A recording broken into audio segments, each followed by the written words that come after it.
Bueno, muy bien, buenos días. En nombre del grupo de World Venezuelan Urologists, les damos la bienvenida a todas las personas que asisten el día de hoy a este webinar desarrollado por urólogos venezolanos que nos encontramos, algunos fuera de Venezuela, otros dentro de Venezuela, para compartir experiencias, compartir conocimientos y compartir esperanzas también entre muchos de los que están fuera en cuanto a lo que es el futuro. Muy bien, hoy tenemos un tema bastante interesante que es lo que es el RIRS, la cirugía retrógrada intrarrenal y sus alternativas de uso, así como los recursos con los que contamos para hacer este tipo de procedimientos. Entre ellos el uso de láser, algunas de las indicaciones que existen no solamente en la litiasis renal, sino también en algunas enfermedades neoplásicas que se puede utilizar. Entonces, tengo el gusto de pertenecer a este grupo, de ser el moderador el día de hoy. Bueno, yo me encuentro en la ciudad de Quito, soy jefe del servicio de urología del Hospital Eugenio Espejo, un hospital de tercer nivel, uno de los principales de la ciudad, y me acompañan hoy dos grandes colegas que se encuentran también fuera, el doctor Arturo Medero, médico cirujano de la Universidad Central y doctor en medicina de la Universidad Autónoma de Santo Domingo, quien tiene un fellow de urología en el Hospital Universitario de Caracas y que lo continuó con muy buena experiencia lograda en Nadiad con el doctor Desai, muy conocido en el mundo de la urología, y bueno, que siguió haciendo su formación tanto en Venezuela como expresando su respuesta, digamos, dando su capacidad profesional en la República Dominicana, en Santo Domingo, en el Hospital Central de las Fuerzas Armadas. Y tenemos otro orgullo, el doctor Químeres Rodríguez Carlín, el popular Timo, egresado de la Universidad de los Andes en Mérida, de urólogo, con 10 años, un poco más en Chile, donde hizo el fellow de cirugía robótica y laparoscopía con el doctor Octavio Castillo, personaje con el que se quedó trabajando posteriormente al culminar su fellow de urología oncológica y ser miembro del staff de la unidad de cirugía de mínima invasión, cirugía robótica, y pues él les contará un poquito también lo que es su participación o cómo es su actividad dentro de ese centro. Dentro del marco de lo que estamos realizando en este momento, voy a dejar de compartir mi pantalla para darle paso al doctor Arturo Medero, que se va a encargar en este momento de realizar su presentación. Ok. ¿Me estás viendo? ¿Me estás viendo la pantalla? Sí, perfecto. Ponlo en modo presentación y bueno, como les dijimos al resto del grupo, en el chat interno podemos ir observando las preguntas para hacerlas al final. Y bueno, le damos la bienvenida al doctor Arturo Medero. Dame un segundito aquí para poner estos pequeños, para no perder acá. Ahora sí. Bueno, muy buenos días a todos. Pues un placer estar compartiendo el día de hoy con ustedes, aquí desde Santo Domingo. Y bueno, tocamos un tema muy interesante, que es la cirugía ureteroscópica flexible, que ha tenido un gran desarrollo en los últimos tiempos. Como siempre, no existe conflicto de intereses. Y iniciamos. Entonces, bueno, como ya sabemos, el manejo de la litiasis renal, inclusive con las nuevas guías, no ha habido mucho cambio. Seguimos manejando lo que sería las litiasis de menos de 2 centímetros con lo que sería la litotripsia extracorpórea o endurología, pero cada vez más se está tomando la tendencia de usar endurología. ¿Esto por qué? Porque estamos en la capacidad de hacer una cirugía mucho más limpia con unas tasas de litiasis libres mucho mayores. Entonces, para las litiasis de bajo volumen, pues hemos tomado ya esa tendencia. Siguiendo con esto, pues vamos a ver que desde el punto de vista de los estudios randomizados, tomando en cuenta estudios como el CROES y este estudio que se publicó en el 2016, ha habido una tendencia de manera sistemática de aumentos y significativo de lo que sería la utilización de los ureteroscopios flexibles. ¿Y esto dado por qué? Por el aumento de la tecnología que hemos tenido, tanto en la capacitación de la imagen y el aumento de potencia de los láser que tenemos hasta el día de hoy. ¿Cuáles son los puntos en los cuales sobresale este tipo de cirugía? Bueno, litiasis renales menores a 2 centímetros ya está más que comprobado. Sin embargo, ahora con los nuevos dispositivos láser, incluyendo el Revolitz, que está saliendo al mercado en estos tiempos, pues se va a ver que se va a tratar de forzar un poco más la barrera. En pacientes con obesidad mórbida, pues obviamente es una condición espectacular porque estamos trabajando en orificios naturales, no tenemos lo que sería la condición de la obesidad para la litotricia, en el sentido de que no tenemos ni la pérdida de energía sónica, ni tampoco tenemos la dificultad de elaborar un tracto en estos pacientes. Cálculos radiolúcidos, porque nos permite entrar en la vía natural, nos permite observar desde la parte interna qué es lo que está pasando, y es una alternativa en pacientes como los pacientes con HIV, pacientes anticoagulados, pues por supuesto, y nos da una ventaja también muy importante en el tratamiento simultáneo de ambos riñones, o tratamientos combinados con el uso de energía ultrasónica en cirugías percutáneas. También en la modalidad de pacientes que hayan quedado con litiasis residual, es muy importante en pacientes con riñón único, ya que pues de una manera bastante adecuada podemos preservar la función renal y evitar el más mínimo o tener los daños mínimos en el parénquima renal y en patologías urológicas asociadas como divertículos renales. Entonces, ¿en qué consiste esta cirugía? Pues básicamente es la capacidad que tenemos de ingresar a toda la vía urinaria por su orificio natural, por el meato uretral, y llegar a poder navegar por todo el sistema colector, sin ningún tipo de limitación y con una imagen maravillosa. Porque en esta cirugía, usualmente, la presencia del sangrado es nula o mínima. Aquí tenemos imágenes de los ureteroscopios como se ven cuando son analógicos, y hemos visto el cambio en la tendencia de los ureteroscopios digitales, que cada vez va tomando más presencia, y también tenemos la ventaja de que últimamente pues, han ido disminuyendo sus costos. En cuanto a la visibilidad, aquí ven la sensación de profundidad, y también tenemos la capacidad ahora de ver los tumores uroteliales de manera clara y hacer diagnóstico e inclusive tratamiento en los casos seleccionados. Ahora bien, en esta cirugía, ¿qué tenemos que tomar en cuenta? No solamente es hacer un diagnóstico, hacer una navegación de toda la vía urinaria de manera satisfactoria, sino que antes de hacer una litotricia tenemos que pensar en algo muy importante, que es no traumatizar el uréter. Tal vez esto sea la piedra fundamental en esta técnica quirúrgica, más que la realización de la litotricia per se. Entonces, para esta cirugía, ¿qué debemos conocer? Pues debemos conocer, obviamente, el equipo que vamos a utilizar con todas sus características de grosor, longitud, canales de trabajo que pueda presentar, el diámetro de los canales de trabajo y, por supuesto, también asociado a esto, el láser, el tipo de láser, el tipo de energía que puede utilizar y los consumibles. Todo esto va a derivar en unos costos, pero que conociendo todas las ventajas que tienen los equipos y todos los consumibles y el láser asociado, pues pueden ser menores a la hora de la realización de la cirugía. ¿Por qué es importante? Una vez más, no queremos que nos pase esto en una cirugía porque nos aumenta los costos y nos puede dar complicaciones con los pacientes. Ahora bien, ha habido en los últimos 3 años una democratización en el uso de la cirugía ureteroscópica. ¿Por qué digo esto? Porque hemos tenido ya la presencia y cada vez mayor de instrumentos de un solo uso. Aquí tenemos 2 ejemplos que se usan bastante mucho en la actualidad, que son el PUSEM y el LitoView, equipos que pues ya han tenido una eficiencia más que comprobada en sus estudios y publicaciones en estos últimos 3 años. Y también, lo que les comenté, pues ha habido una disminución considerable de lo que sería el uso de los dólares para adquirir los equipos. Fíjense que aquí la lámina es muy clara, equipos como el Flex XC están alrededor de los $25,700 y con el LitoView pues ha habido una disminución importante en los cuales puedes conseguir un equipo en $3,000 o inclusive ya hasta $1,800. También ha habido una migración sistemática. Fíjense que en esta lámina hemos tenido un aumento en muy corto tiempo de lo que sería el uso de las marcas que están distribuyendo equipos descartables.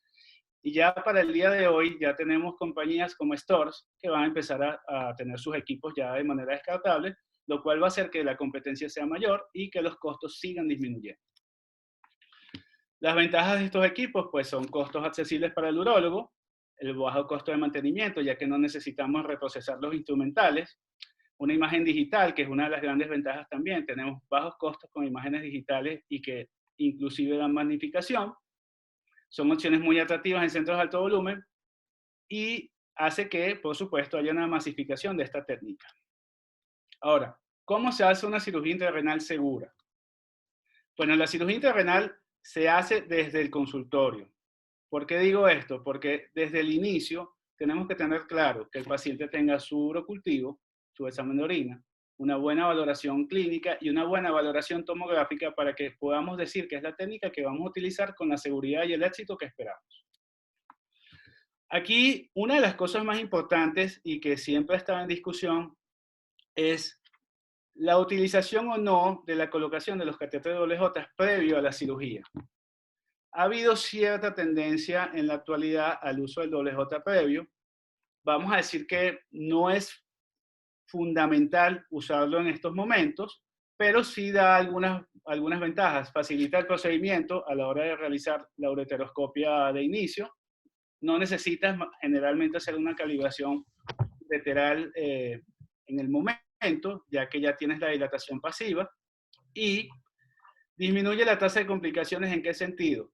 Vas a tener una mayor tasa de libre de litiasis con ureter más complaciente, vas a tener el paso de la camisa de manera más expedita, que no te va a hacer lesiones ureterales, ni tampoco va a quedar tan ajustada como para hacerte lo que sería una compresión sobre el ureter que te generará una estenosis a largo plazo.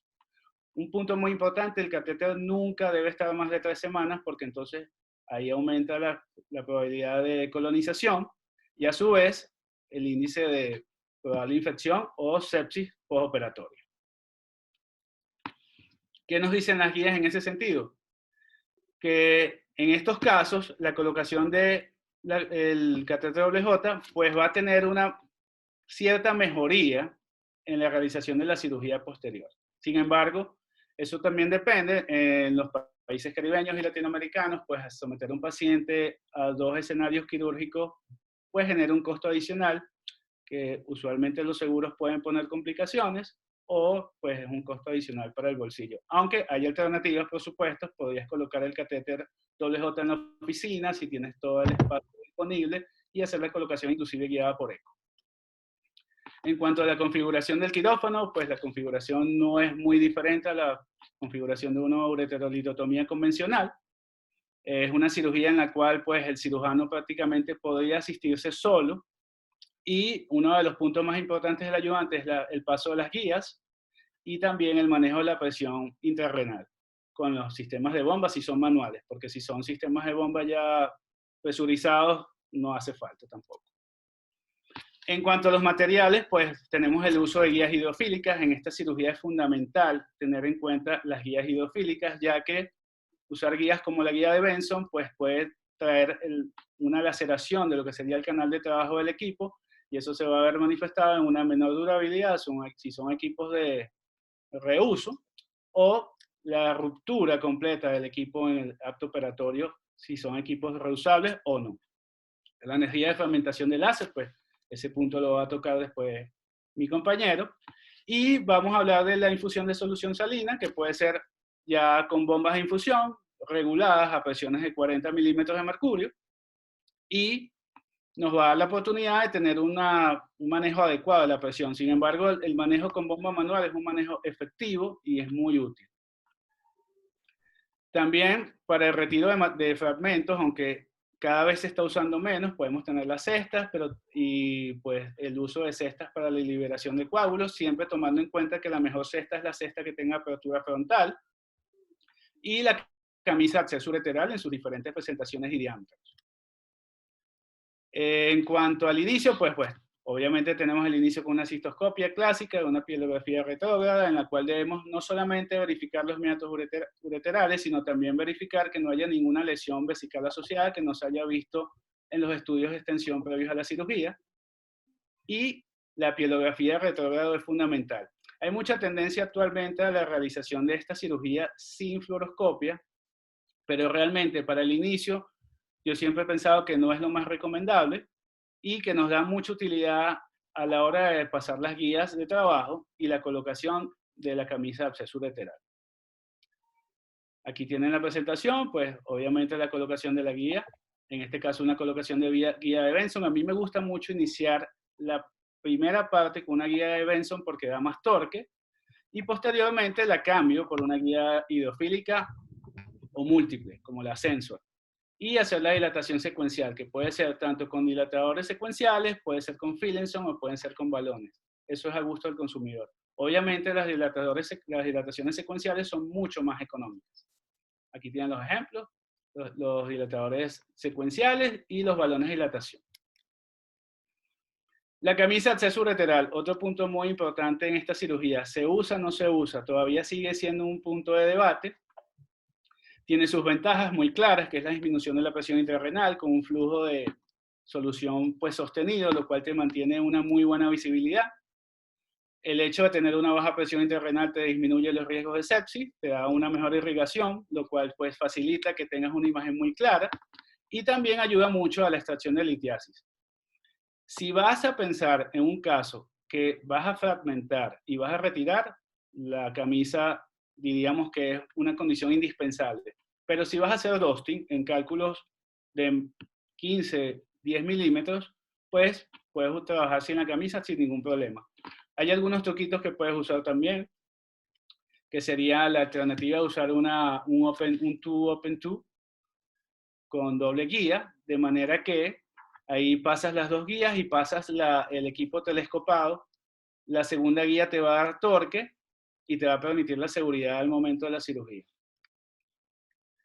Siempre en la dilatación tenemos que tomar en cuenta los 3 puntos clásicos de estrechez fisiológica, que sería lo que sería la porción intramural y el meato, el cruce de las ilíacas y lo que sería la unión ureteropiélica. ¿Por qué digo esto? Porque esos son los puntos en donde podemos hacer laceraciones al paso de la camisa. Podemos hacer laceraciones a la dilatación ureteral. Y siempre recordar que la camisa acceso ureteral nunca debería quedar en unión ureteropiélica por la alta probabilidad de perforación, tomando en cuenta que es uno de los puntos más débiles de todo el sistema urinario. Muy importante, como ya les había comentado, pues mantener la presión intrarrenal a menos de 40 milímetros de mercurio. Hay múltiples maneras de hacerlo. Ahorita están saliendo unos dispositivos de bomba magníficos que la mantienen, inclusive están dando la temperatura que tú deseas para la solución. Y si no están las posibilidades, pues usar las bombas manuales, que también dan una seguridad muy buena. En cuanto a la irrigación, tenemos que tomar en cuenta que los equipos generalmente vienen con un canal de trabajo de 3.6 French, lo cual va a permitir que tengas 40 cc minutos, pero fíjense en esta imagen cómo va bajando lo que sería la irrigación conforme al número de French que vayas a usar, tanto para las guías como para las cestas o para las fibras láser. Fíjense que es significativo, usando 3 French con cualquier instrumento, como baja a 4 milímetros a 4 cc de minuto, y esto va a hacer que, por supuesto, tengas una peor visibilidad. En cuanto al manejo del equipo, el manejo del equipo se utiliza en una de las cosas, es la toma. La toma debe ser como si estuvieras tomando un palo de golf, que ahí se ve claramente, en los cuales tus dedos son los que sostienen el equipo, no la palma de la mano, para que te dé la maniobrabilidad con la muñeca de los movimientos de navegación. Y uno de los puntos más importantes, ya llegado a la colocación de la camisa y al paso del equipo, es dónde queda la camisa. Hay uno de los puntos también muy importantes en ese sentido, porque tener la camisa muy cerca de los puntos de deflexión y flexión pasiva del equipo lo van a dañar. Fíjense aquí tienen la marca en rojo de lo que sería la punta del equipo. La punta del equipo generalmente ahora lleva el chip, y esta, si empieza a tener traumatismo, pues se va a dañar. Y tienes 2 marcas adicionales que son las marcas de seguridad de deflexión. Estas marcas siempre tienen que estar por fuera de la camisa, ya que si no vas a hacer un aumento de la deflexión, y esto se va a traducir en una menor duración del equipo y también una disminución de lo que sería la deflexión pasiva, que es la segunda marca que ven abajo. Otro de los puntos de la navegación, siempre es bueno, en lo posible, realizar una pielografía en la cual vas a ver todo el sistema urinario, y puedes ubicar el cálculo fácilmente y a su vez también te da la opción de poder navegar con una opción más de visualización que la visualización endoscópica, que a veces ayuda mucho, sobre todo para el cáliz inferior. Posteriormente, la colocación de catéter WJ en la cirugía renal, bueno, actualmente se ve que no es necesaria, sin embargo, podemos estar hablando que en 2/3 de los casos se puede colocar. Y siempre debemos recordar que si es un caso limpio en el cual consideramos que no quedó litiasis, no es necesario porque genera movilidad y aumenta los costos de los pacientes. ¿Cuándo se debe utilizar siempre? En pacientes embarazadas, cirugías bilaterales, en la cual pues deberías colocar al menos uno para garantizar siempre que no vaya a tener ninguna eventualidad de insuficiencia renal postrenal, en evidencia de infección y complicaciones transoperatorias.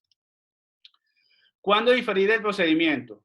Este procedimiento debe diferirse siempre que tengas una imposibilidad de hacer una dilatación ureteral, al igual que el uretral, imposibilidad de hacer una ureterorrenoscopia visión directa, trauma uretral al momento de la calibración y hematura importante. Condiciones sine qua non para diferir. Ya 48 horas más adelante podrías entrar sin ningún problema y hacer la cirugía de una manera expedita y adecuada. En conclusión, si bien la cirugía intrarrenal es una cirugía que tiene alternativas para la realización, es una cirugía que siempre es reglada. El uso de ureteroscopios flexibles descartables están disminuyendo los gastos. El uso del catéter WJ previo a la cirugía no es una opción válida, es válida pero no está estandarizada. La colocación de la camisa ureteral es útil, pero no debe ser de manera sistemática. Y el uso de WJ posterior a cirugía no es necesario si la cirugía no es complicada. Diferir en esta cirugía no es fracasar, sino es avanzar, porque una lesión y una estrechez va a costar más y va a ser mucho peor para el paciente. Ahora dije.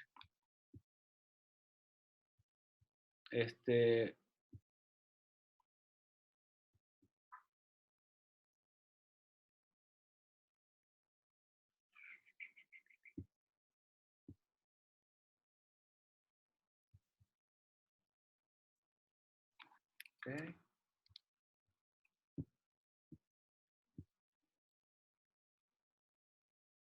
Francisco, para pasar ahora. Ok, vamos a darle el pase entonces a Arquímedes. Hola. Eso, Arquímedes, comparte tu pantalla. Comparto mi pantalla.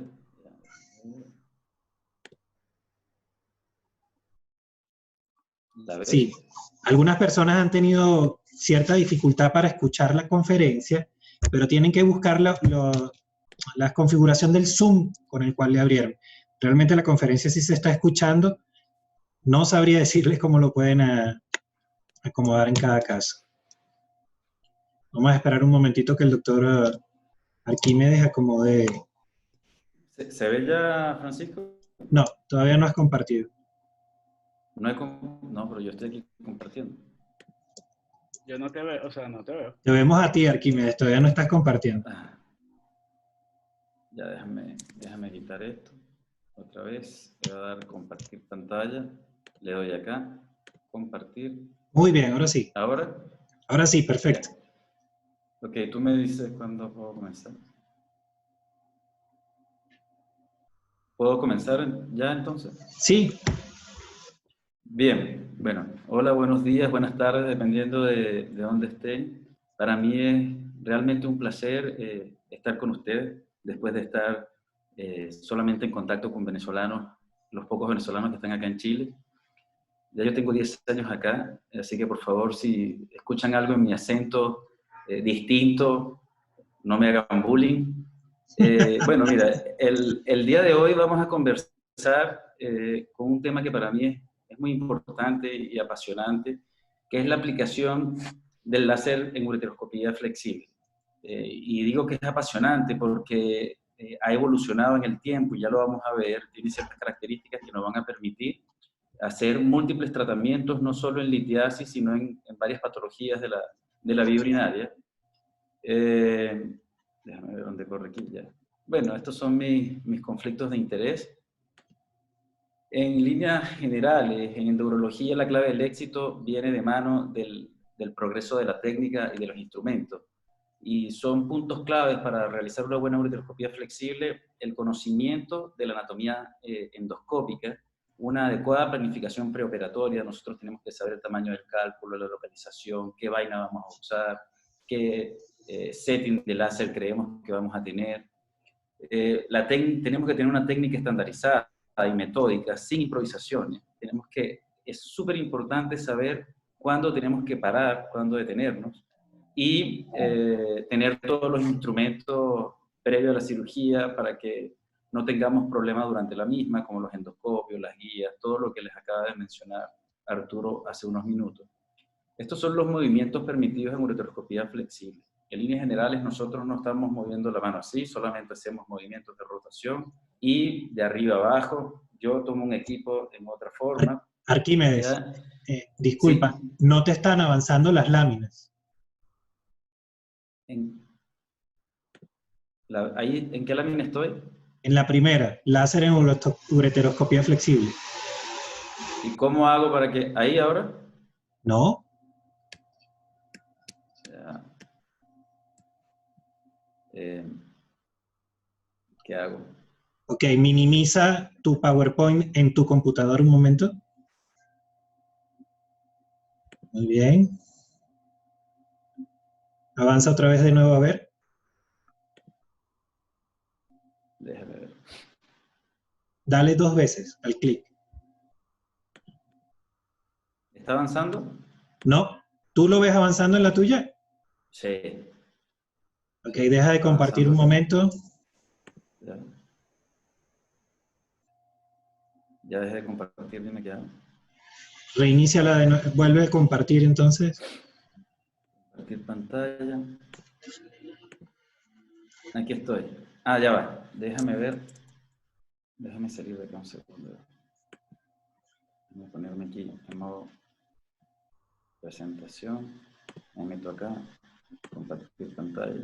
Desde acá. Compartir pantalla. ¿Avanza?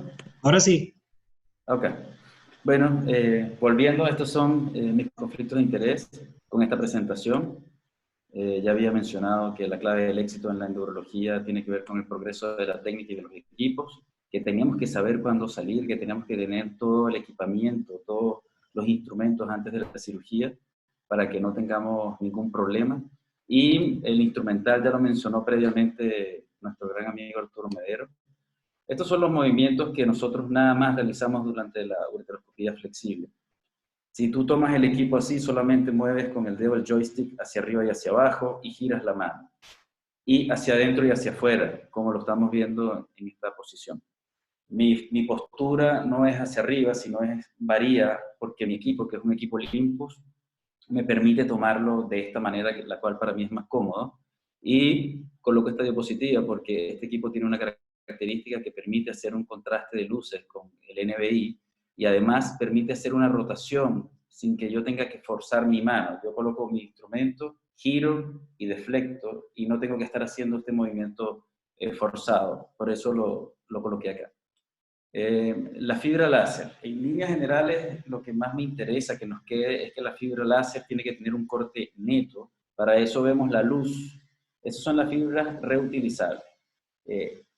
Si es una fibra reutilizable, tienen que hacer un corte neto, verificar con la luz que no haya una forma de estrella, sino que haya un círculo bien nítido, de esta manera para que no escape la energía, produzca un daño en el equipo y tampoco un daño en el paciente. Las fibras usualmente no, las que están permitidas son las que son menores a 300. Nosotros acá en Chile ocupamos la 273 y los americanos ocupan la 200. ¿Por qué tiene que ser menor a 300? Porque si no le quita deflexión, le quita movilidad al equipo y no nos permite utilizar ampliamente el rango de movimiento que tiene el ureteroscopio, además de que acorta la vida del mismo. Nunca nosotros debemos introducir la guía con el equipo en deflexión, porque el láser.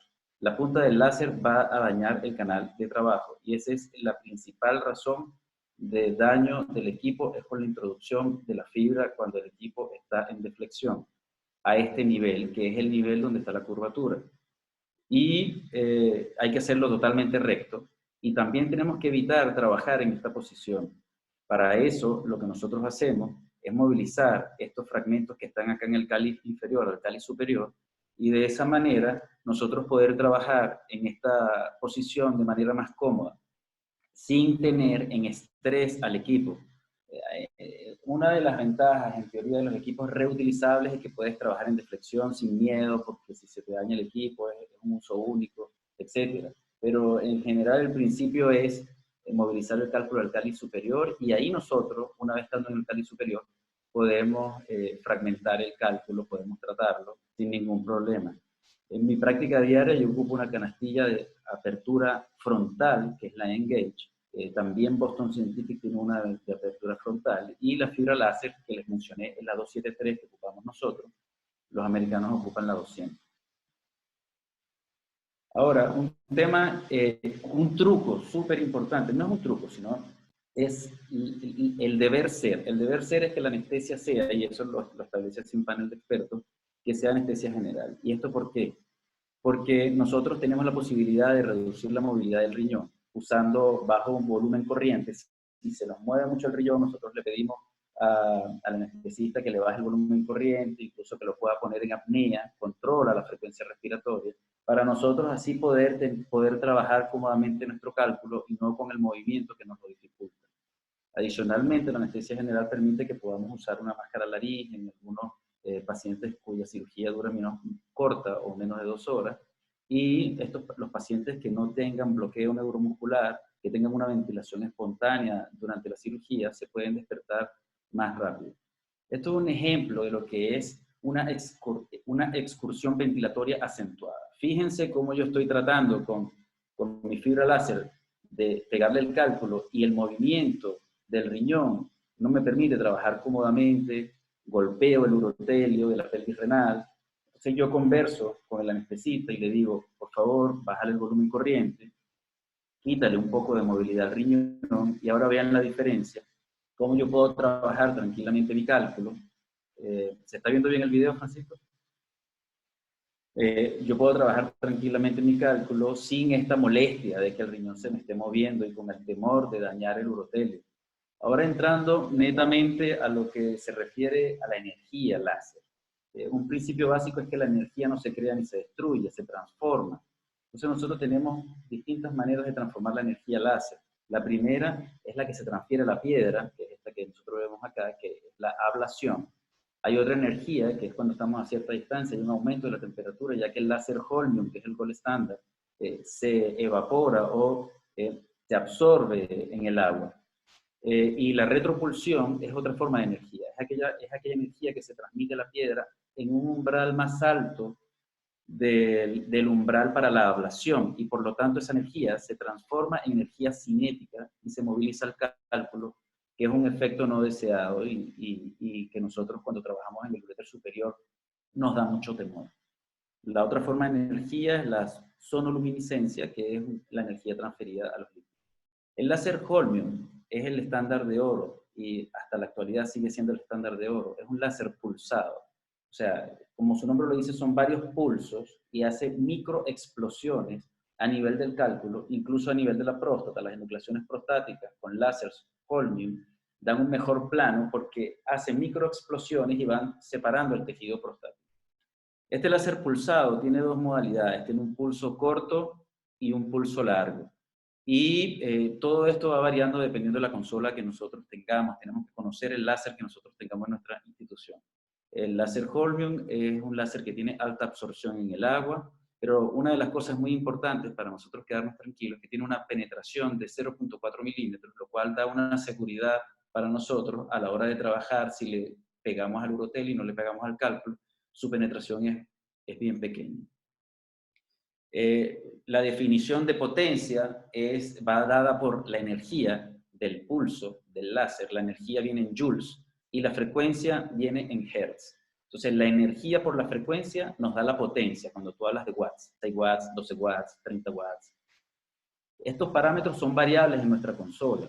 Nosotros podemos modificar la energía, los joules, podemos modificar los hertz y podemos modificar la longitud de onda. Yo me voy a detener aquí. En líneas generales, los joules es como la fuerza que da el láser y los hertz es la velocidad del pulso. Eso es para que nosotros lo tengamos en cuenta cuando yo voy a hablar ahora de la configuración. Nosotros tenemos clásicamente dos técnicas que son la pulverización y la fragmentación. La pulverización consiste en realizar fragmentos milimétricos como arena, en el fondo, cuando estamos tratando el cálculo. La fragmentación, como su nombre lo dice, significa romper el cálculo más que hacerlo arena, y la diferencia es que la pulverización da fragmentos submilimétricos y la fragmentación fragmentos milimétricos. Y la tendencia actual es una técnica combinada. Reducimos el tamaño del cálculo pulverizándolo y cuando está más pequeño lo fragmentamos y extraemos estos fragmentos. El tamaño de los fragmentos va a depender de la configuración que nosotros le demos al láser, de la técnica que empleemos, si estamos haciendo una técnica de fragmentación, de pulverización, painting, ya lo vamos a ver más adelante, y de la composición del cálculo. Si el cálculo es blando, como un cálculo de ácido úrico, es mucho más fácil que haga un dusting o pulverización, versus si es un cálculo de oxalato de calcio, o oxalato cálcico monohidratado. Un tema importante de la fragmentación es que nosotros podemos entusiasmarnos y entramos y decimos, oye, vamos a romper un cálculo, este es un cálculo de 1 centímetro. Yo lo rompo en 2 y yo saco esos 2 cálculos de 5 milímetros. Eso está lejos de la realidad. Una litiasis de 1 centímetro tenemos que entender que es esferoidal, que tiene 1 centímetro cúbico, y que si nosotros la fragmentamos, para que llegue a 5 milímetros vamos a tener 8 fragmentos de 5 milímetros. Imagínense si tenemos una litiasis de 2 centímetros y empezamos a fragmentarla. Vamos a tener 64 fragmentos de 5 milímetros y se va a transformar en un desastre para nosotros y no vamos a poder terminar la cirugía. Por eso es que es súper importante, o por lo menos en mi práctica diaria yo aplico la pulverización como etapa inicial. En mis inicios en ureteroscopía flexible yo trataba siempre de todos los cálculos hacerle solo pulverización y esto ha venido cambiando.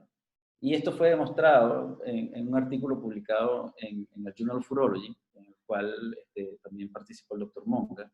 En un ensayo prospectivo multicéntrico donde se demostró la tasa libre de cálculos a las 6 semanas posterior a la ureteroscopía flexible, que en los pacientes en los cuales tú hacías extracción o basketing de forma activa, hacías una técnica combinada de pulverización más fragmentación, había una tasa estadísticamente significativa mayor de tasa libre de cálculo de un 73% versus un 58% donde solamente hacía pulverización.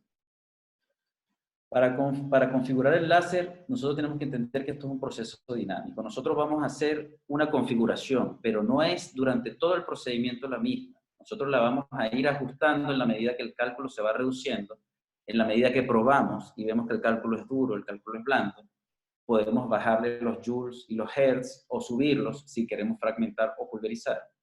Tenemos que tratar de evitar que se desprendan fragmentos grandes y hay que tratar de estar el mayor tiempo posible en contacto o muy cercano a la piedra en algunas ocasiones porque el láser a veces está solamente en el agua, si no entra en contacto con la piedra. Y vamos bajando el láser en la medida que se va haciendo más pequeño. ¿Qué hablo yo con bajar el láser? Bajarle la potencia, aumentarle la frecuencia, ¿ya? Y cuando ya es bien pequeño, lo que tratamos de hacer es fragmentar. Este es un ejemplo de los settings del láser o de la configuración.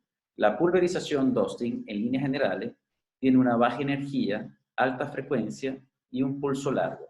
Esas son las 3 características. La fragmentación tiene una alta energía, una baja frecuencia y un pulso corto. Yo trato de explicarlo de una manera sencilla de la siguiente forma. Cuando uno da un golpe fuerte, rompe. Y ese golpe es lento, con alta potencia y lento. Cuando tú vas a hacer arena, es como cuando estás lijando la madera, le das suave, es decir, con baja fuerza, baja potencia y muy rápido. Así, entonces, tenemos que nosotros tratar de entender cómo vamos a configurar para pulverizar y para fragmentar. Aquí Acá les voy a dar un ejemplo de la pulverización. Nosotros tenemos que mantenernos inicialmente alejados del cálculo, nos aproximamos, probamos con una configuración baja. Usualmente yo coloco 0,5 joules, 20 Hz, es decir, una energía muy baja y alta frecuencia. Y hay que hacer una técnica por los lados. Nosotros nos movemos por la superficie del cálculo y vamos trabajando por los bordes, como nosotros vemos acá. Y en la medida que vamos avanzando, aquí yo estoy observando una técnica que es la técnica que se conoce como de painting o pintar. Vamos pintando sobre la superficie, de manera que vamos disminuyendo el tamaño del cálculo.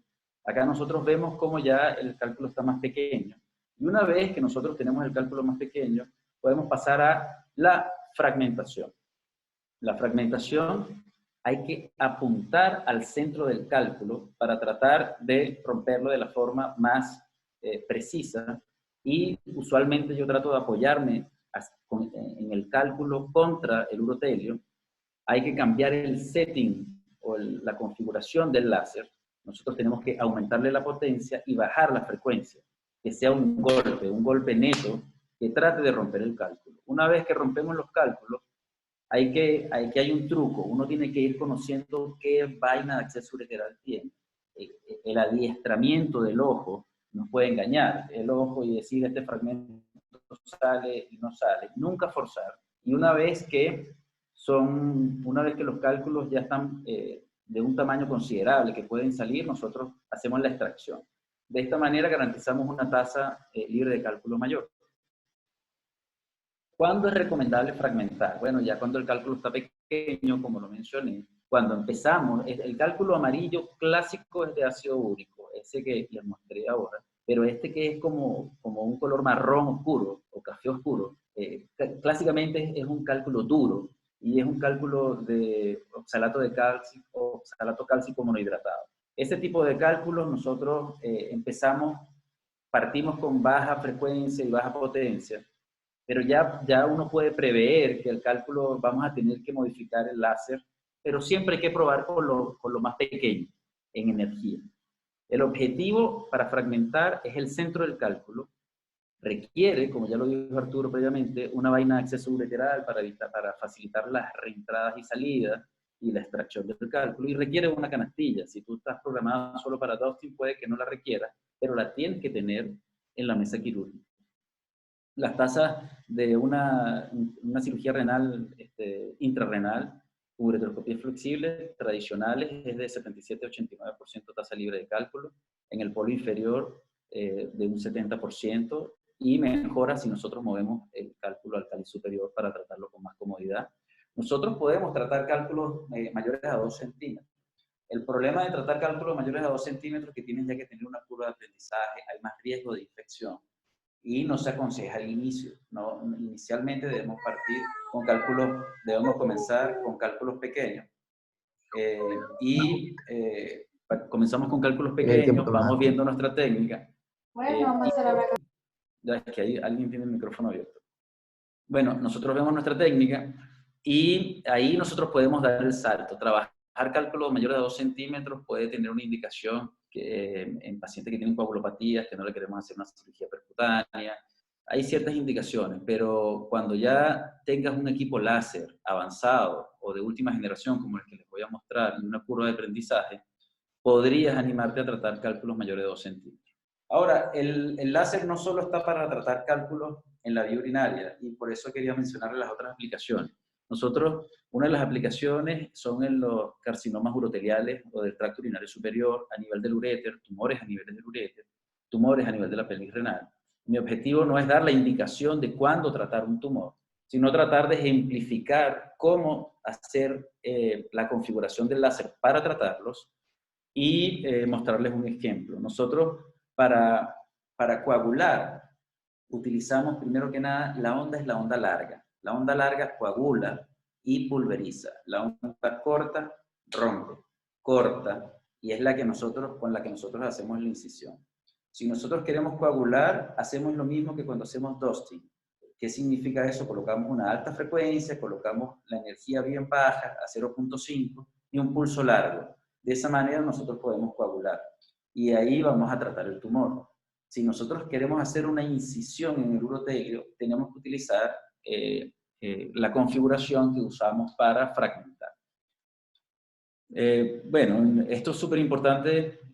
Algunos equipos, como los equipos Stores y el equipo Olympus. El equipo Olympus tiene la configuración NBI, y el equipo Spice, el equipo Store tiene la configuración Spice, que son contrastes de luz que permiten destacar los tumores, y que hay estudios que han demostrado que aumenta la tasa de diagnóstico de estas lesiones.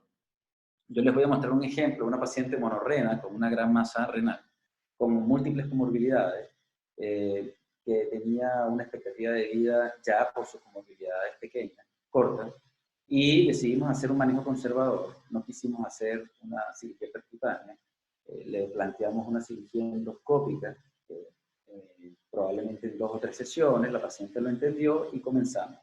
Nosotros vemos esta gran masa que obstruye desde la unión pieloureteral hacia el uréter proximal, y hacemos el setting o la configuración, como les mencioné, con una onda larga, baja potencia y una alta frecuencia, y vamos tratando de la superficie hacia el fondo a esta lesión. Una vez que tenemos un volumen considerable, abandonamos el procedimiento. Esta es una visión ya un mes después de la cirugía. Aquí le estoy poniendo el NBI. Vemos que el tumor es mucho más pequeño y le hacemos una segunda sesión, y esta es la visión final. Eso permite que la paciente no tenga hematuria, que pueda recibir algún tipo de quimioterapia y una mejor calidad de vida que si estuviese anémica. Pero en el fondo era para ejemplificar la aplicación. Otra aplicación son las incisiones a nivel del urotelio, como por ejemplo hacer una endiopilotomía anterógrada, hacer una incisión intrarrenal cuando tenemos un divertículo. Dentro de las opciones de tratamiento de los divertículos caliciales, tradicionalmente sabemos que la LEC es muy mala, que la percutánea siempre ha sido el gol estándar para tratar un cálculo en un divertículo. Sin embargo, esto ha ido cambiando. Yo les puedo mostrar acá un ejemplo de un divertículo, y en su interior tiene un cálculo. Vemos cómo entra contraste el divertículo. Este es puntiforme. Este paciente tenía infecciones urinarias a repetición y además tenía dolor lumbar. Entonces nosotros decidimos tratar el cálculo, colocamos una guía y ahí hacemos una incisión a nivel del urotelio. Para eso nosotros, si se dan cuenta, colocamos una alta potencia de 1 a 1,5 joules para hacer la incisión, con una frecuencia baja y un pulso corto.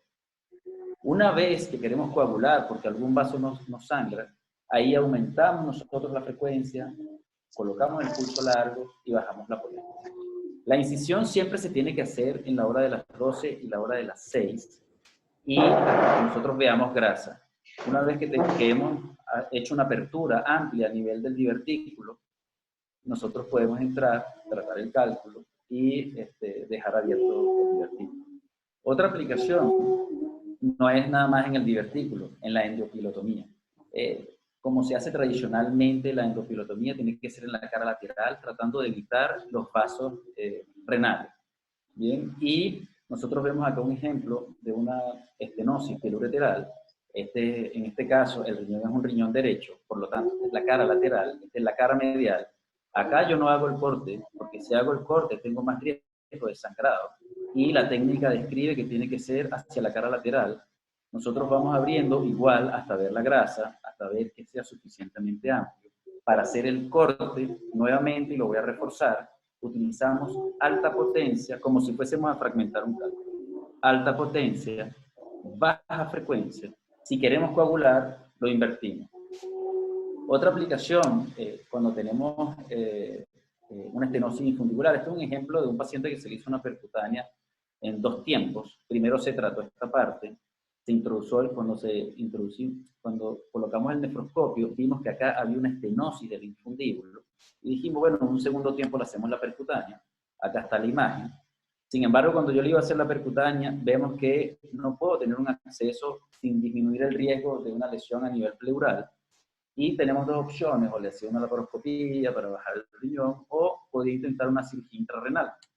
En ese caso decidimos hacer una cirugía intrarrenal, tratando de abrir el infundíbulo para hacer una cirugía combinada. De esta manera, nosotros vemos acá el infundíbulo estrecho, y vamos a hacer corte a las 6 y a las 12 para tratar de ir avanzando, romper el cálculo, tirarlo a la pelvis renal y con el nefroscopio extraer estos fragmentos. Porque era un cálculo de gran volumen, un cálculo de aproximadamente 3 centímetros que estaba en el polo superior. Para hacer el corte, nuevamente, alta potencia y baja frecuencia. Extraemos los fragmentos. Si tenemos que coagular, yo no muestro acá, pero usualmente coagulamos. Si vemos un puntito, no dejamos que se nos manche todo de sangre. Si vemos un puntito sangrante, cambiamos el setting.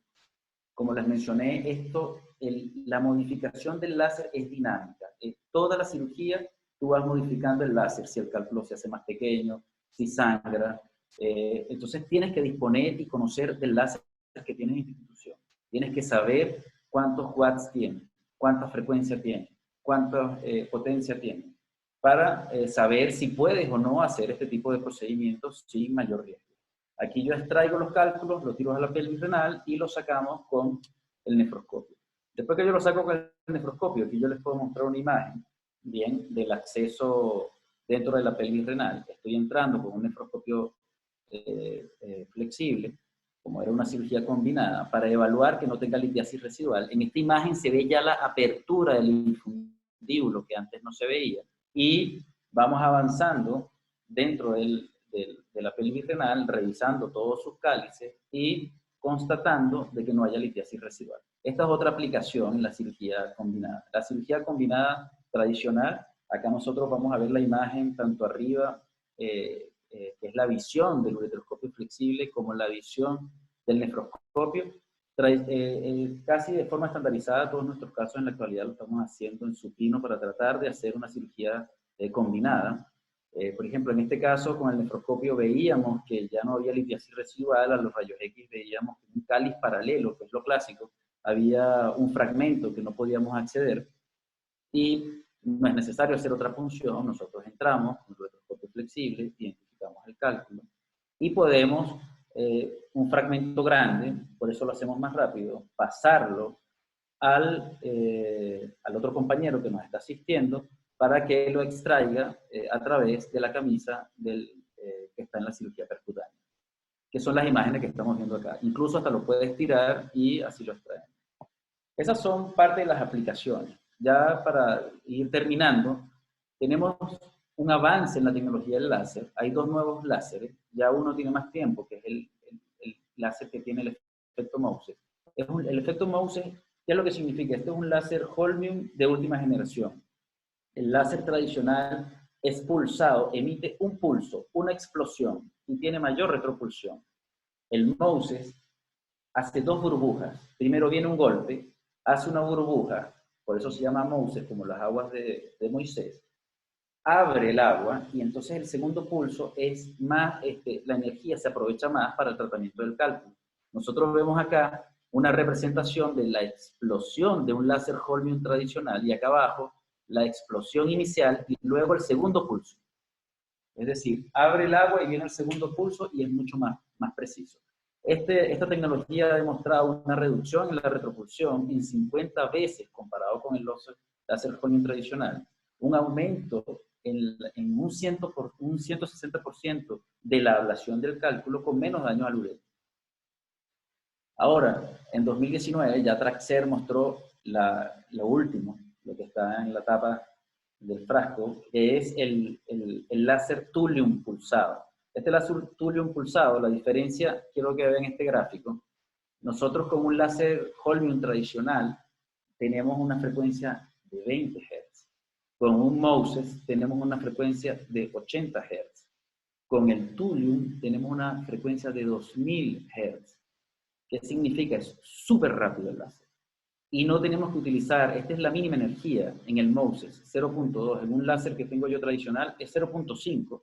Aquí llegas a tener energía de 0.025, o sea, no se mueve nada el cálculo. Y con una super frecuencia de hasta 2000 Hz, lo que puedes lograr es este video que presentó Traxer en la AUA este año, que un cálculo de 3 centímetros, tú lo puedas tratar, que tiene una indicación de una cirugía renal percutánea. Tú puedes ir bien, ves la progresión a los 15 minutos, como va desapareciendo el cálculo. A los 20 minutos ya solo queda esto. Y él, en un periodo de 30 minutos, 35 minutos, o sea, menos de 1 hora en general, puedes tratar un cálculo de 3 centímetros. Este láser todavía no está disponible en Latinoamérica y todavía no está disponible en ninguna parte del mundo, pero ya se cree que, o se creía, porque estamos con el tema COVID, que este año ya iba a estar disponible y va a cambiar un poco la cirugía, cómo nosotros vemos la cirugía de la litiasis renal, porque la cirugía percutánea probablemente va a ir perdiendo terreno. Esta es la evolución en el tiempo del láser Holmium. Pasamos de un láser tradicional de 20 y 30 watts a un láser de 50 y 100, que era lo máximo. Y en la actualidad estamos con estos láseres. El láser con efecto Moses y el láser Thulium. Los puntos claves para concluir: la energía, la composición y el tamaño del cálculo son los principales determinantes de la ablación del mismo. La frecuencia define la velocidad con la que tratamos el cálculo. Las técnicas para el tratamiento del cálculo con láser dependen de las características del cálculo, del láser que tengamos, de la configuración que nosotros manejemos durante todo el procedimiento y de la habilidad del cirujano. La evolución del Holmium va a hacer que esto cambie. Vamos a ver cómo se comporta esto en los próximos 2 años, pero yo creo que la cirugía percutánea va a ir perdiendo terreno cada vez más. Para terminar, bueno, este es parte del equipo de neurología. Nosotros quiero invitarlos. Luego tenemos cursos Cook Vista, en los cuales yo soy proctor con el doctor Andrés Silva y el doctor David Castillo es el director del curso, que hacemos unas 4 veces al año. Ustedes pueden ingresar en la página y pedir participar en nuestra institución de la mano de los distribuidores del país. Yo sé que los que están en Venezuela es difícil porque los distribuidores no están apoyando, pero es un curso que hacemos 4 veces al año. Aquí están parte de nuestros alumnos. Gracias. Te paso la imagen. Muchas gracias, Arquímedes. Bueno, excelente presentación con una información bastante interesante. Quiero adicionar a esto, antes de empezar el periodo de preguntas y respuestas, un par de datos que yo sé que les van a llamar bastante la atención a nuestros participantes. Primero, recordar que, bueno, los tipos de ureteroscopio flexible que existen son bastante variados. El primero que salió fue efectivamente el de Boston Scientific, que es el LithoVue. Es un dispositivo que dura aproximadamente 4 horas, ¿bien? Y que, bueno, el precio va a variar según el sitio o la parte donde se esté haciendo la adquisición del mismo. Pero también empezaron a salir una serie de ureteroscopios chinos. Entre los más conocidos está el Pusen y están los Ankai, que también son bastante conocidos. Ahora, ¿qué es lo que me gustaría y qué es algo que podemos y que sabemos que es una realidad adaptable hacia nosotros en Latinoamérica y hacia muchos países que tal vez tienen que, o sea, para hacer la inversión, tienen que sacar buenos números? Y la realidad es esta. Son ureteroscopios flexibles descartables, entre comillas. ¿Por qué? Porque son equipos que si se les usa con el mismo cariño y el mismo cuidado que se están utilizando en un ureteroscopio reutilizable como puede ser un Cobra o como pueden ser equipos que son análogos pero que tienen una imagen muy buena como lo que está produciendo Storz, este equipo puede dar para completar las 4 horas en más de una intervención, porque la mayoría de ellos lo que duran son 4 horas. Por lo general, lo que se recomienda es hacerlo en un ciclo corto de 20 minutos de Stero o Sterivac. Nosotros hicimos un estudio acá en nuestro hospital en Quito y la verdad es que no encontramos contaminación del equipo una vez que le fuimos esterilizando. Y bueno, en la mayoría de los hospitales se están utilizando acá en el Ecuador equipos desechables de estos, haciendo la venia de poderlos reutilizar. Ojo, no es lo que está indicado por la casa comercial, no es lo que en muchos países la ley autoriza, pero sí es algo que las restricciones económicas nos obligan en cierta forma a hacer para poder contar con un equipo digital. A su vez, podemos hacer una esterilización enzimática líquida de primer paso, como es con el Cydex OPA, y después pasarlo a un segundo paso con el Cydex en aquellos sitios donde todavía se pueden conseguir esterilizantes líquidos de aminas cuaternarias. Entonces, ellos también brindan una seguridad bastante adecuada para poderlo reutilizar. Y para mencionar, para seguir avanzando un poco en esto, quiero invitar a Arquímedes e invitar a Arturo, que vamos a presentar este pequeño casito. para que lo discutamos entre todos y luego pasemos a la parte de preguntas y respuestas. Primero, tenemos una paciente femenina de 36 años que debuta con un cólico renal de 14 horas de evolución, sin ningún tipo de respuesta inflamatoria sistémica, una función renal conservada, un cólico renal derecho, como mencionamos, pero eso pasó ahora, pasó el día de ayer, y estamos en plena temporada COVID.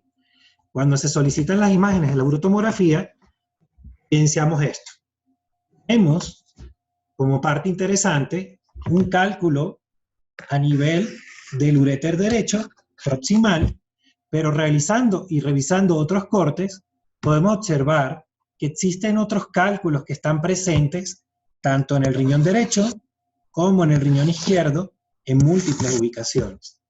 Entonces, aquí ya pasaríamos a discutir un poco qué consideran ustedes sería lo más adecuado realizar en este caso. Arturo, vamos a darte la palabra. Ok. Bueno, para mí, estando en la era COVID o no, hubiese planteado de una vez la resolución bilateral. ¿Por qué? Primero, es una paciente que no tiene un cuadro de muchas horas de dolor, no tiene muchos días, o sea que la probabilidad de infección es baja. Y podríamos empezar, obviamente, por el lado que la está llevando por su emergencia. Sí tomaría en cuenta algo aquí muy importante. Yo tomaría de todas maneras un cultivo del uréter del lado derecho intraoperatorio, o sea, como un cultivo selectivo de su uréter. Haría la cirugía completa porque definitivamente es una cirugía que de ese lado no debería pasar de media hora. Y posteriormente iría hacia el lado contralateral sin ningún problema. Son litiasis de pequeño tamaño que probablemente las vas a hacer con dusting, no vas a estar sacando fragmentos. Y posteriormente, pues, la dejaría en hospitalización 24 horas. Y ahí determinaría la evolución.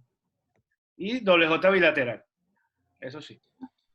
Muy bien. Y Arquímedes, tú en tu caso, ¿qué sugerirías adicional? Disculpa, Francisco, ¿cuántas unidades Hounsfield tiene y el tamaño? Ok, el tamaño reportado en el cálculo ureteral derecho fue de 0,8 milímetros.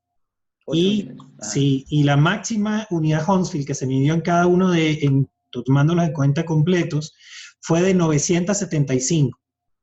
Ok. ¿Y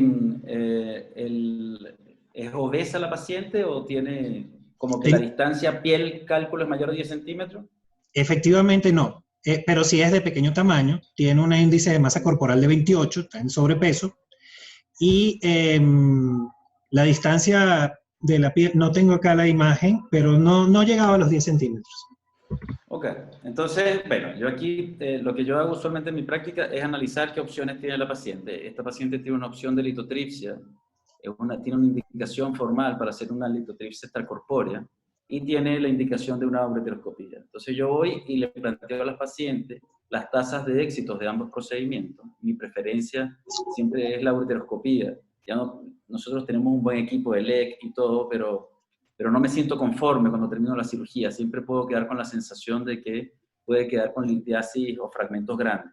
Entonces lo que yo hago es que le explico a la paciente ese escenario, ya que ella puede tomar la decisión de querer hacer menos invasión y además está indicado. Y luego le explico que el objetivo es ir a tratar el cálculo que está en el ureter, que para eso voy a introducir un equipo, que es un equipo flexible, que puede que el equipo no avance, que tiene 20% de riesgo de que el equipo no logre avanzar si es que su uréter no es un uréter complaciente, para que ella también tome eso en cuenta a la hora de tomar la decisión. Y que si yo logro avanzar con el equipo flexible, de una vez voy a tratar los cálculos de ese lado. Si el tiempo me lo permite, se comporta bien durante la cirugía, yo podría intentar, sin garantizarle, que el otro lado también lo pueda tratar. ¿Por qué digo sin garantizarle? Porque igual tiene un 20% de probabilidades de que el equipo no suba del otro lado. Ahora, estoy de acuerdo con Arturo, yo me inclino por ofrecerle una cirugía endoscópica que podría en un solo procedimiento tratar las dos masas renales con todos los cálculos, pero explicándole claramente las tasas de éxito y las posibles complicaciones. La paciente va a quedar en mi práctica diaria, todos los pacientes que no tienen catéter WJ quedan con catéter WJ. Hay una estadística que demuestra que hay más del 20% de los pacientes reingresan a urgencia. En nuestra práctica diaria te mandan un reclamo a la clínica inmediatamente, porque es un tema económico además, si es que la paciente reingresa. Entonces nosotros intentamos no dejarlas con catéteres WJ a las que no tenían catéter previo, y tuvimos algunos casos que volvieron, que decían que se sentían peor, que no los habían operado. Tenías que hacerle un Pielo-TAC para demostrarles, un escáner para demostrarles que no tenían cálculo. Así que yo les explico a los pacientes que van a quedar con WJ y que si le trato los 2 riñones va a quedar con WJ bilateral. Si la paciente está de acuerdo, yo le hago el procedimiento bilateral. Yo estaría de acuerdo con Arturo, esa sería como mi inclinación. Tú sabes que en ese caso es interesante porque tienes que recordar que cuando tú vas a hacer la dilatación y la paciente no tenía un WJ previo, siempre tienes el riesgo de que haga el cólico nefrítico por un edema de la mucosa ureteral. Entonces ahí es donde viene el problema y el disconfort de la paciente. Entonces ahí definitivamente siempre lo tienes que dejar, y sobre todo un caso que tú estás planteando que lo vas a hacer bilateral. Porque entonces puedes tener riesgo que te haga un edema de mucosa ureteral que te genere después una insuficiencia renal postrenal obstructiva por edema. Bien. Ok. Bueno, les voy a transmitir algunas preguntas respecto a lo que se está haciendo, o sea, a lo que está pensando la audiencia en este instante. Y bueno, vamos a empezar. Primero tenemos una pregunta bastante interesante del doctor Murillo, desde Perú, quien pregunta: el uso de la camisa ureteral en pacientes pediátricos. ¿Qué consejo o qué recomendación tienen ustedes al respecto? Eso es una muy buena pregunta. Fíjate, en paciente pediátrico, obviamente las opciones endoscópicas siempre se ven con cierto recelo.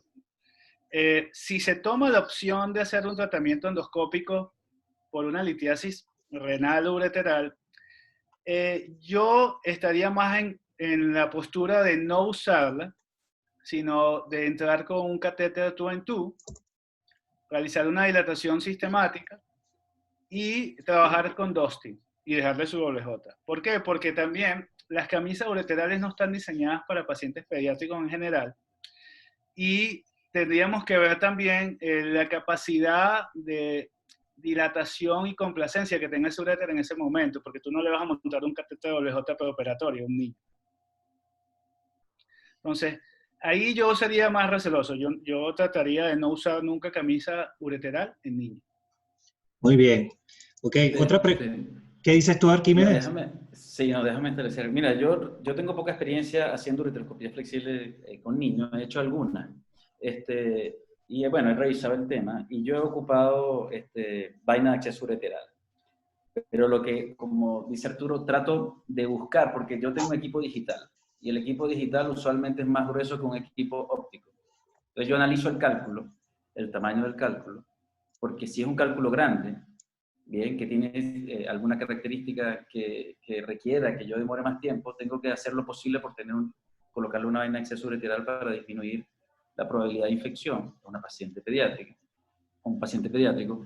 Y lo que sí trato es de ubicar un ureteroscopio que sea lo más delgado posible. Y usualmente son los ureteroscopios de fibra óptica, para utilizar, en lo posible, una de las vainas de acceso ureteral que en el mercado son 9 French, algo así, de las más delgadas, en este paciente. Eso es lo que en mi experiencia yo he podido hacer, pero he instalado vainas de acceso ureteral sin mayor problema. Me sorprendió que los niños igual tienen un uréter bastante complaciente, y así está descrito.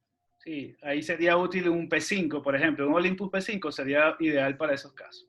Ok, ¿y qué consideran en esos casos pediátricos? Porque tenemos urólogos pediatras dentro de nuestra audiencia, el uso del pre-stent antes de ir al procedimiento. O sea, colocar un J y regresar en un par de semanas. Oye, en los pacientes pediátricos yo lo veo que el tema va a ser el disconfort del niño. Pones tú que se lo coloques 2 semanas, una semana previa a la cirugía.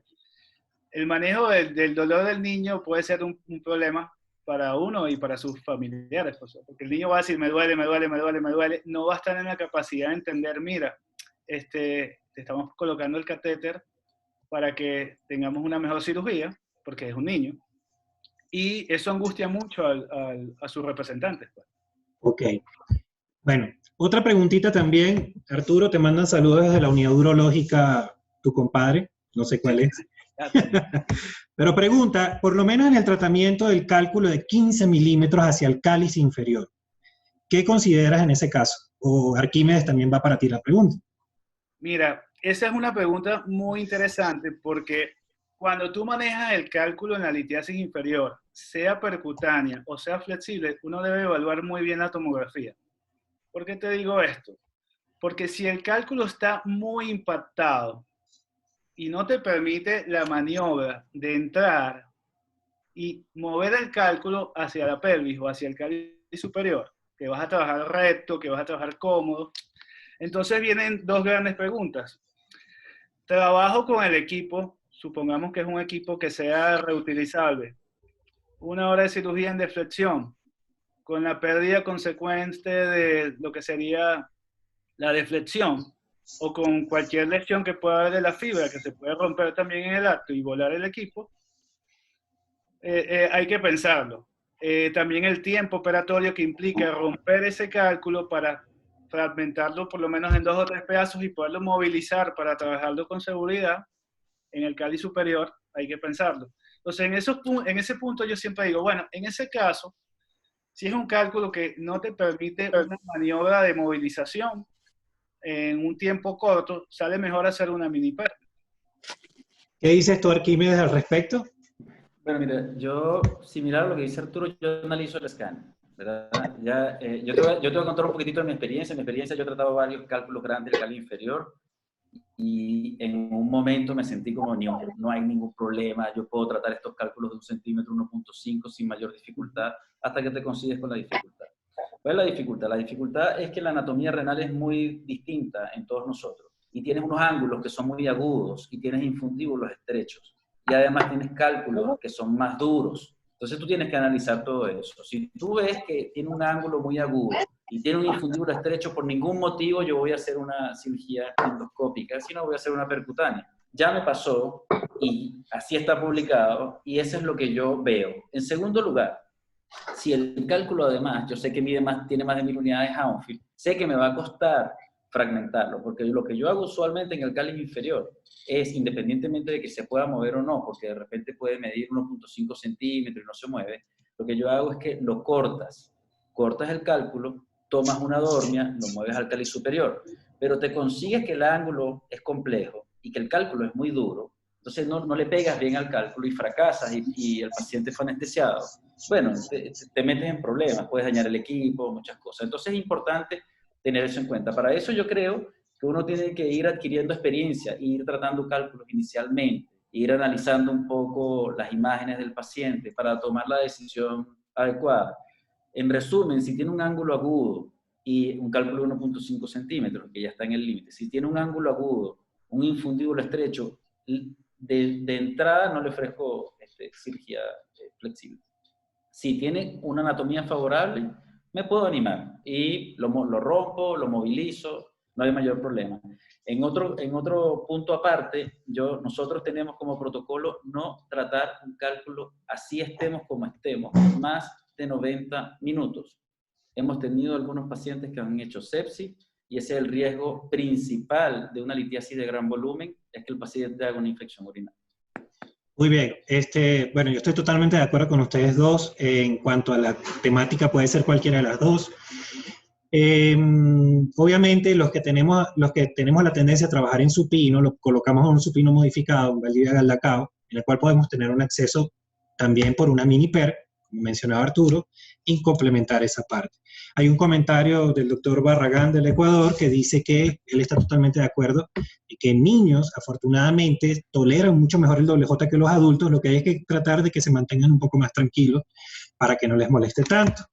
Tenemos otra pregunta interesante. No sé si la llegaste a ver. No, ya voy. Un segundito. Tenemos una pregunta del doctor Nieves desde Guayaquil, Simón, que para los dos, en caso de usar un LitoView en una litiasis piélica de 15 milímetros, en donde la trataste aproximadamente 1 hora y media más o menos, como menciona Arquímedes su máximo, puedes reutilizarlo. Y si lo vas a reutilizar, que era lo que yo les planteaba en la lámina que les coloqué, ¿qué utilizarían como líquido o qué experiencia tienen al respecto para la desinfección? ¿O utilizan algún un glutaraldehído, algún otro producto, perdón? Adicional a eso, después de que se fragmentó la litiasis, ¿cómo Arquímedes o cómo Arturo saben, cuando la están viendo en el flexible, que esa sale por la camisa y que no tienen que ponerla de un tamaño más pequeño? ¿Qué truco o qué tip tienen ustedes para identificar una litiasis ya fragmentada para saber que le pueden hacer el canasteo? Ok. Bueno, yo pienso que tú diste muy bien la parte de la esterilización con con los elementos descartables, que tú pusiste las láminas ahí. Puedes usar inclusive silos. Generalmente, ¿qué es lo ideal? Cuando vas a hacer estos procedimientos, tener como varios pacientes seguidos para optimizar los tiempos también de duración del equipo. Que siempre te quede como, puedes sacar hasta 3 casos y te manejas rápido. Y con toda la parte que tú hablaste de desinfección, estoy completamente de acuerdo. Ahora, el truquito de cómo saber cuándo estás en el punto exacto para sacarlo, yo uso mucho el diámetro de lo que sería la punta del canal de visión de mi equipo. Si eso te sirve muchísimo, inclusive con los analógicos. Si tú ves que ya tú tienes un cálculo que mide, cuando lo ves visualmente, ocupa menos de la mitad del diámetro de la óptica, o sea, lo que tú estás viendo de la pantalla, ese cálculo va a salir por la camisa sin ningún problema. Y Arquímedes, ¿qué usas tú como truco? Bueno, mira, con la parte de esterilización, olvídate, acá en Chile se hace esterilización o se hace asepsia de alto nivel, no está permitido, o sea, que los equipos son uso único. Okay. Así que tengo cero experiencia en sacarle más provecho a un equipo reusable, de uso único. Con respecto, bueno, mira, ¿qué truco? En general, el truco que yo hago es, si yo creo que voy a sacar fragmentos, trato de ver la camisa más grande que yo le pueda instalar. Ese es el primer truco. ¿Qué significa? Que si el paciente tiene un catéter ureteral WJ y yo voy a hacer basketing, le coloco una camisa de 12-14 de entrada. No tengo problema si tienen WJ previo. Si no tienen WJ previo, le coloco una camisa de 12-10.5. Dependiendo de eso, yo más o menos tengo mi ojo entrenado. Tú no tienes cómo saber hasta que empiezas a tratar los cálculos, porque como yo ya tengo la experiencia con los fellows que están con nosotros, ellos siempre empiezan, doctor, pero ya lo puedes sacar, ya lo puedes sacar. Yo le digo, no lo puedo sacar. ¿Cuánto apuestas? Y empezamos, no lo puedo sacar. Apuestan conmigo, les demuestro que no lo puedes sacar. Tú vas teniendo esa experiencia. Claro, el diámetro de la punta del láser te puede orientar, el diámetro de la dormia te puedo orientar, pero es que es importante la camisa que tú tenías previamente. Tienes que saber, si yo tengo una camisa de 10 y 12, sé que el basketing van a tener que ser fragmentos mucho más pequeños. Entonces, es una prueba de ensayo y error hasta que te vas acostumbrando. El tema del ensayo y error es que nunca te debes ver tentado. Si en la unión ureteropiélica tiene dificultad para pasar, te devuelves. Si cuando llega a la camisa, tiene dificultad, te devuelves. Y ahí tú le haces un poquito más de dusting o lo fragmentas y ya tienes la noción y así lo vas adquiriendo. No hay como un truco tan... Muy bien. Hay una pregunta del doctor Di Capua, el cual sugiere que se utilice como tal el momento de la salida, ¿ok? De la camisa con el ureteroscopio. ¿Ustedes revisan el uréter? ¿Tengan la camisa o no tengan la camisa? Esa es una muy buena pregunta, fíjate. Yo usualmente hago una ureteroscopia diagnóstica previa, una dilatación pasiva adicional. Si el paciente tenía un catéter WJ previo y la camisa pasó de una manera súper expedita, no hace falta revisarla. Hay un tema también con las camisas de absceso, que la reutilización quita la cubierta hidrofílica, eso también hace daño sobre el uréter y también hacia el equipo, porque como la camisa termina siendo como un cierre, cuando tú ves la camisa de absceso, ella termina siendo un cilindro que cierra. ¿Qué pasa? Cuando se usa muchas veces, ese cilindro que cierra, el circulito tiende a abrirse y deja como cuchillas hacia adentro también. Y también te lesiona el equipo a largo plazo cuando estás generando los movimientos de rotación. Si hago la dilatación y no tenía doble J previo, sí es recomendable hacer la salida óptica completa. Puedes entrar inclusive, o sea, vas retirando camisa y equipo al mismo tiempo y vas viendo todo hasta que llegas al meato. Y como tienes una guía de seguridad, no vas a tener ningún problema. Sí, de hecho es lo que yo tiendo a hacer la mayoría de las veces. Y por veces que hemos estado hablando, creo que Arquímedes, tú también, ¿cierto? Te retiras viendo el uréter en toda su extensión. Mira, yo soy bien como cuadrado en ese sentido. Yo utilizo 2 guías, al menos que una guía me genere dificultad, y en todos los pacientes salgo bajo visión. Es que no tiene ningún... Sí. No encuentro por qué no salir con, bajo visión. Sí, de hecho... Me he sorprendido, como dice, por supuesto, como venimos conversando, ¿verdad? Y me dice Arturo, si tú tienes una facilidad para entrar, si tenía doble J, pero igual a todos los veo, me ha sorprendido que en alguno he encontrado alguna lesión. Y eso te puede cambiar, se me quedó una lesión desapercibida. Sí. Yo salgo viendo, ¿no? De forma sistemática, siempre, en todo. Muy bien. Hay una pregunta del doctor David Morillo. Bueno, quiero acotar algo. Hay varias preguntas que están asociadas con el tema COVID. Y realmente cuando presentamos el caso, el paciente no es COVID. O sea, hablamos de la época COVID. Exacto. Y se hace el ejemplo de que el paciente no es COVID porque se ha mencionado en las distintas guías, sobre todo en las recomendaciones salidas de la Asociación de la Sociedad de Endourología, que cuando entres a hacer una litiasis trates de resolverla en su totalidad para que ese paciente no tenga que volver en las próximas semanas a quirófano para completar así sea una opción bilateral. ¿Por qué? Porque estamos en una época de pandemia que no sabemos cuánto va a durar. Pueden ser 6 meses, puede ser un año entero, aunque se vayan distanciando las medidas de alejamiento que se están colocando, ya sea de aislamiento voluntario o de distanciamiento. Bueno, continuando un poco, hay una pregunta del doctor Morillo. ¿Cuánto es el tiempo máximo que durarían ustedes utilizando el láser? Pero esa pregunta va ¿en qué sentido? ¿En el sentido de la navegación? O sea, el tiempo operatorio. Sí. Sí. Láser continuo, láser continuo. Láser continuo. A medida que vayas... tienes pegado. Para mí la cirugía, sea como sea, tiene que durar 1 hora y media. No, o sea, yo no me pongo el tiempo de cuánto tiempo va a estar fragmentando el láser, sino que el riesgo empieza de 1 hora y media en adelante porque tienes aumento de la presión intrarrenal. Okay. Obviamente, un cálculo infectado va a tener también una posibilidad de tener microbacterias que no tienes diagnosticadas en el cultivo que se pueden diseminar. Pero volvemos al punto. Eso todo lo vas a ver con más de 1 hora y media. Digamos que menos de eso no deberías tener riesgo. Muy bien. Entonces, pero inclusive con los descansos, porque sabemos a veces que el láser produce pulverización y te dificulta la visión, paramos, esperamos a que aclare y volvemos a continuar.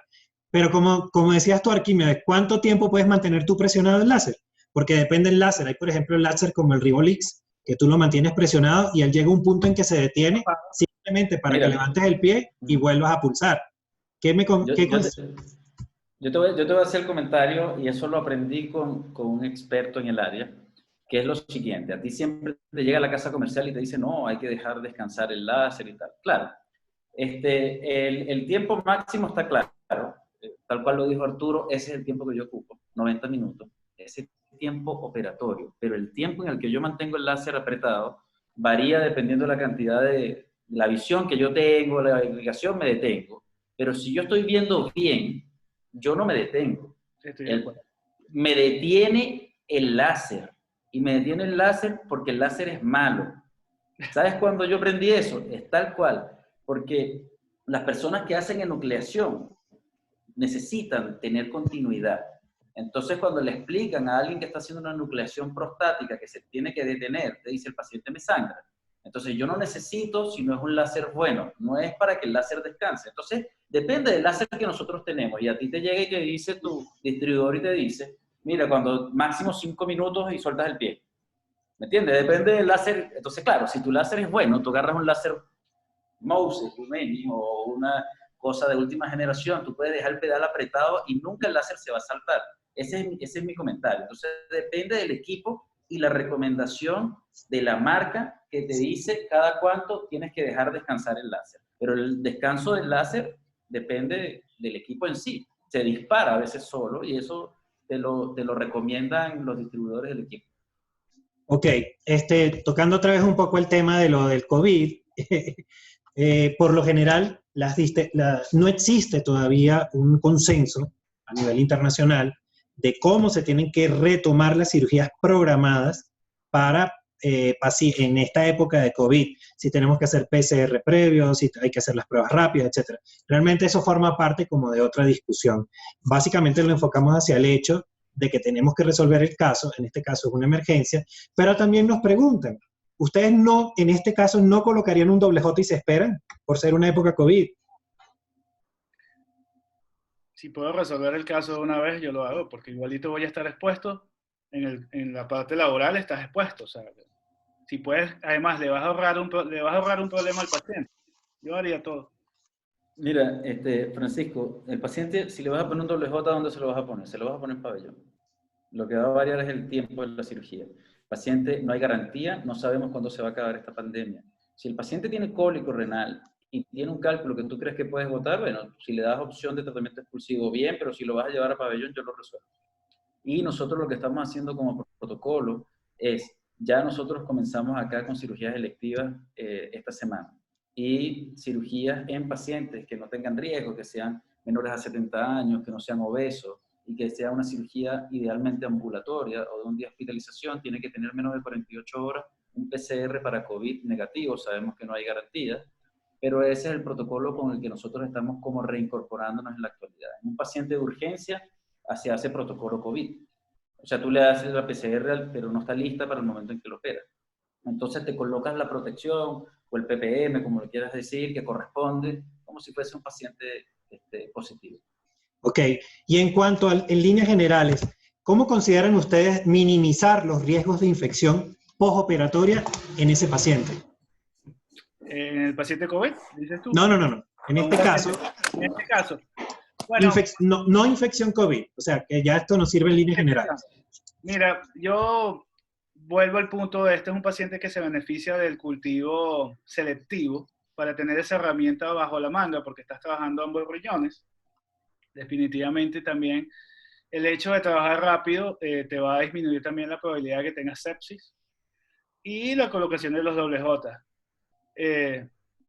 Y bueno, como dicen las guías, tampoco es que tienes que, si no le pones su antibiótico previo a la cirugía, no tienes por qué estar poniendo la antibiótico terapia de 2 o 3 días antes. Muy bien. Básicamente eso. Yo, mira, la verdad es que el antibiótico, a los pacientes que están asintomáticos, nosotros igual le tomamos orina al momento del ingreso y está en 1 hora la orina completa, tiene una orina no inflamatoria, le tomamos cultivo intraoperatorio.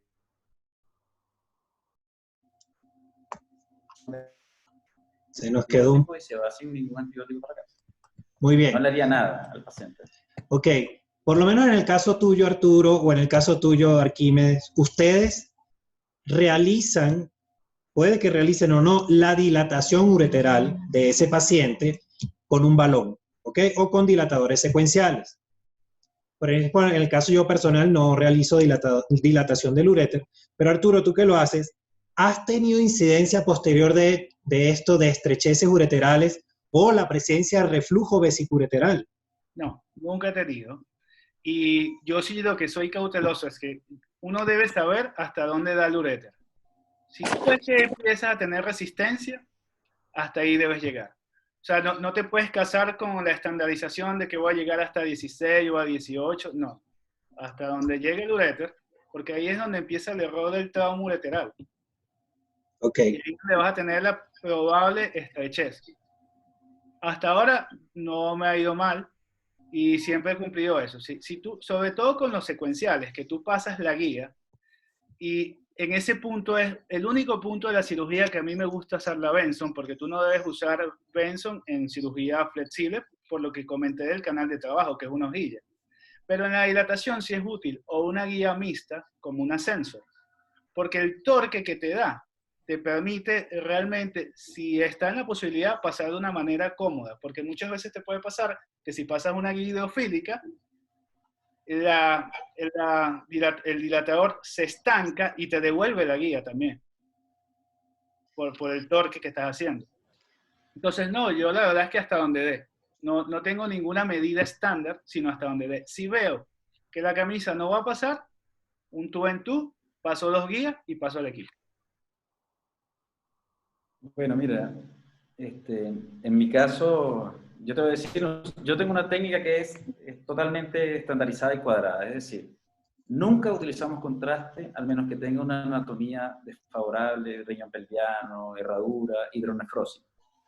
Siempre utilizamos 2 guías y usualmente utilizamos guías hidrofílicas. Nunca dilatamos, bueno, de hecho, yo no dilato desde hace como unos 10 años o más. No utilizo, la dilatación que hago es siempre pasiva. Eso depende mucho del equipo que uno tiene. Los equipos que nosotros tenemos, el más ancho o grueso en nuestro centro, en la punta tiene 7 French. Entonces, tú sabes que es un equipo telescopado. Entonces, ¿yo qué hago? Hago la entrada a través del orificio ureteral con una técnica de doble guía. Hay quienes usan una guía, en fin. Yo uso mi técnica de doble guía, hago la apertura del meato ureteral, hago la ureteroscopía hasta la apófisis L3 al menos, o la unión ureteropiélica, de manera de que el cuerpo del ureteroscopio, que llega a ser incluso de 9 French, me hace una dilatación del meato ureteral. Si yo veo, ya yo puedo predecir que la mucosa es gris pálida, que no tiene peristaltismo, ya yo estoy de entrada previendo que va a tener problemas para pasar mi vaina de acceso ureteral. Luego de la dilatación, yo introduzco la vaina de acceso ureteral. Y si siento un stop que usualmente, o cierta dificultad es a nivel del cruce con los vasos ilíacos, nosotros instalamos un doble J, el paciente ya está informado, 20% de probabilidades que no suba, y ya. En 7 días, como mínimo, a 2 semanas, le estamos haciendo una ureteroscopía flexible, y después, en nuestra experiencia de haber tenido un doble J, no hemos tenido ningún paciente al que no le podamos hacer la ureteroscopía. Muy bien, les voy a hacer otra preguntita que son varias en conjunto. ¿Qué porcentajes de lesiones ureterales han tenido ustedes como complicaciones de ureteroscopía flexible en base a la clasificación PULS? Y adicional, ¿qué harían, aunque por visión directa tuviesen una avulsión? ¿Cómo afrontarían esa situación de una avulsión ureteral? Bueno, eso es una pesadilla. Pero bueno, puede pasar y está escrito, fíjate. Si tienes unas lesiones, que obviamente son lesiones que no te involucran más de un 50% de la circunferencia del uréter, ahí el doble J. Todo es doble J y dejarlo 4 o 8 semanas, depende. Ya ahí la cirugía se transforma, porque también hay que tomar en cuenta cuándo te das cuenta de la lesión. Si te das cuenta de la lesión haciendo la dilatación e introduces el ureteroscopio y te das cuenta que hay una lesión de ese tipo, ya la recomendación es parar esa cirugía. Esperar unos días, dejarle su catéter doble J y reentrar con la dilatación pasiva del doble J y la seguridad de que el paciente va a evolucionar bien. Ahora, si lo ves saliendo, que no te diste cuenta, pasó la camisa, hizo la lesión, y tú cuando estás haciendo la salida te das cuenta que tienes la lesión, bueno, puedes esperar tus 8 semanas, después le haces le haces un control tomográfico y le das un seguimiento que hasta los 3 meses por lo menos tienes que estar evaluando. En cuanto a la avulsión, bueno, yo creo que eso nadie quiere que le pase. Si pasa, una de las primeras opciones es obviamente convertir la cirugía. No sé si Arquímedes en Indisa estaría dispuesto a hacer una evaluación laparoscópica, pero entre las opciones podrías intentar. Lo que pasa es que, como yo siempre digo, esa es una opción, o sea, la opción es no fallar en ese caso. Ahí inclusive te puedes replantear un autotrasplante de una vez y suena muy radical, pero probablemente no falles. Porque ¿qué pasa? Si tú haces una anastomosis y falla, entonces vas a tener un paciente más complicado, desgastado y con un tercer procedimiento. Pero mira, yo siempre, hablando de la complicación, de la lesión, que estoy de acuerdo totalmente cuando hay una lesión ureteral no avulsiva, en que la resolución es un catéter doble J. De ahí parte el que nosotros tenemos estandarizado dejar una guía hidrofílica. Cada vez tenemos menos lesiones ureterales, porque el truco es Y eso es así en toda la neurología, no fuerza. Si haces fuerza, rompes. 1. 2. Si yo reviso siempre, no hemos conseguido con lesiones grado 1 que hubiesen pasado desapercibidas, si yo salgo y no la veo, la lesión grado 1 no tiene mayor importancia, pero hemos encontrado algunos grado 2 o alguna grado 3, casi siempre a la altura del cruce de los vasos ilíacos, y ahí le dejas un doble J. Si tú ves que perforó, lo más importante, si es que se abrió el uréter, es identificar que en esa área de la lesión no haya cálculos. O ya sea que se vayan al retroperitoneo o que los eches al lumen del uréter, pero que no quede cálculo para que pueda cerrar el urotelio, y el doble J va a cerrar todo. Con respecto a la avulsión, hay dos escenarios fundamentales. Tú eres el cirujano y debes saber la capacidad que tienes de resolución de esta emergencia. ¿Qué significa? Si yo creo que yo no puedo hacer un flap de Boari, que no puedo hacer un uréter iliar, que no lo puedo hacer por vía abierta o laparoscópica de forma inmediata, lo más sano es hacer una nefrostomía para tratar de disminuir o derivar la vía urinaria. Si yo creo que cuento con las herramientas, porque ¿qué hago yo con explorar? Yo hago endourología, pero si yo no sé hacer un reimplante ureteral en una condición de urgencia donde yo tenga que utilizar un flap de Boari o en una interposición del apéndice o hacer un uréter iliar, me estoy complicando, estoy convirtiendo al paciente y exponiéndolo a la posibilidad de que no le pueda resolver el procedimiento después que le hice una cirugía endoscópica, después que lo abrí y terminé colocando una nefrostomía. Entonces, una opción muy sensata es que tú evalúes las herramientas que tú tienes para resolverlo y dices, bueno, ¿sabes qué? Le pongo una nefrostomía, le puedo poner un drenaje al paciente, ¿bien? Y evaluamos con un escáner, estudiamos el caso y lo colocamos antibióticos y lo resolvemos de forma diferida. Eso va a depender. No quisiera estar en esa posición. Esa yo creo que es el terror de todos, uno de los terrores de todos nosotros, pero yo creo que yo trataría de explorarlo. Ok, yo creo que agotaría. Yo creo que es un sentimiento generalizado que efectivamente es una pesadilla y que pues todos estaríamos totalmente, digamos que paniqueados en el caso de que eso se presentara.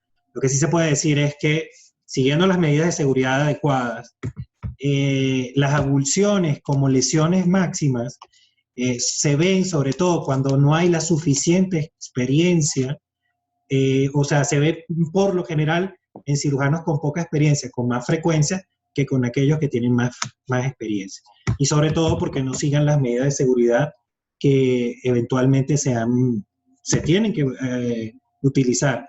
Menos nosotros, o sea, yo soy de la misma corriente, siempre trabajamos con 2 guías en el sitio, tratamos de usar siempre la camisa ureteral. Por lo tanto, si logras colocar la camisa ureteral significa porque tienes una buena vía de trabajo, pero la verdad es que yo tiendo o sea, como muchos piensan, no hay que complicarse y colocar un stent, algo que se le ha previsto al paciente y se le ha dicho, si usted en la parte del consentimiento informado, se le informa, se le dice que si el uréter no es accesible en un primer momento, se coloque un stent para no complicar, eso controla la situación y se regresa en 2 semanas. ¿Ok? Entonces, eso es una buena alternativa. Obviamente, yo me imagino que ustedes, y es una buena pregunta que también hace el grupo, ¿en qué casos dejan doble J? ¿Siempre? ¿O solamente según el caso que se les esté planteando? Bueno, fíjate, si es un paciente con una litiasis única, que manejaste, te pongo un ejemplo, un cálculo de 1 centímetro, hiciste dusting, lo pusiste en una posición que ni siquiera lo fragmentaste o lo fragmentaste en 2, o no lo fragmentaste, sino que lo pintaste y lo sacas completo, y ya tenía un doble J previo, no hace falta. Yo creo que mientras, eso es algo muy del momento quirúrgico, de cómo te sientas tú en ese momento, porque el escenario no lo puedes estandarizar ahí. Si el paciente te da todas las condiciones favorables, tú quedaste contento con la cirugía, puedes dejarlo sin doble J. Ahora, un cálculo que ya mida más de 12 milímetros, ya tú sabes que es un cálculo que puedes hacer de dusting, y si haces el dusting, pues probablemente pueden quedar unos fragmentos menores a 2 milímetros que te pueden generar molestia. Si lo dilataste, a eso le sumas un poquito de edema de la mucosa ureteral, yo le dejaría el doble J. Pero no es estandarizado, yo creo que es del feeling con el paciente en ese momento. No sé, Arquímedes. No, en nuestra práctica diaria, nosotros, todos los pacientes que no tienen, pero todos, que no tienen doble J, previo le colocamos doble J. Y el paciente, previo a la cirugía, sabe que va a salir con un doble J, sabiendo las molestias que puede tener el doble J. Y le explicamos claramente que la literatura ha comunicado un 25 a 30% de reingreso a urgencia por cólico y que esa es la razón. Nosotros en nuestra curva de aprendizaje a todos le dejábamos doble J y en algún minuto decidimos probar, no dejarle doble J. Cuando a mi compañero y a mí nos ingresaron a cada uno como en un periodo de tiempo corto, dos pacientes a urgencias a cada uno aproximadamente, los reclamos acá, por lo menos acá en nuestra institución, son tremendos.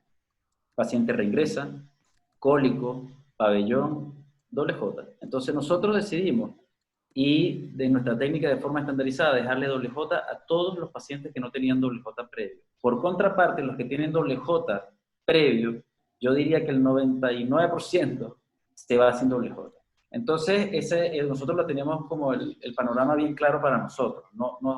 Ya nos cansamos de decir a este le dejo, a este no. Con los que ingresaron, nos apegamos a la literatura un poco y a todos le dejamos doble J. Saben que en una semana se lo vamos a retirar. En algunos casos le dejamos el hilo para traccionarlo en la consulta, nada más. Y eso. Muy bien. Y un par de cosas adicionales, porque ya, bueno, ya vamos cerrando, ya vamos a completar un buen tiempo.